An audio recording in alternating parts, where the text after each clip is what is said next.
বন্ধুরা, আজ আমি তোমাদের সাথে আমার একটি গুরুত্বপূর্ণ গল্প শেয়ার করতে চাই।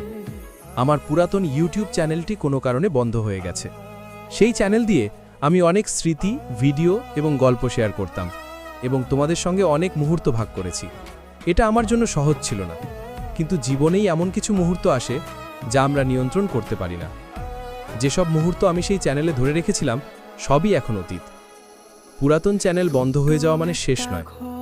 নতুন চ্যানেল দিয়ে আমি আবার শুরু করতে যাচ্ছি, নতুন ভিডিও, ছবি, গান এবং আরও অনেক গল্প তোমাদের সঙ্গে ভাগ করার জন্য। এই নতুন যাত্রায় আমি চাই তোমরা সবাই আমার সাথে থাকো। তোমাদের ভালোবাসা এবং সাপোর্টই আমাকে এগিয়ে নিয়ে যাবে। আশা করি পুরাতন চ্যানেলের স্মৃতিগুলো মনে রাখবে আর নতুন চ্যানেলকে তোমরা সমর্থন করবে। বন্ধুরা, জীবনেই নতুন শুরু আসে। আসুন একসাথে নতুন গল্প করি এবং পুরনো স্মৃতিগুলোকে হৃদয়ে রেখে নতুন অধ্যায় শুরু করি।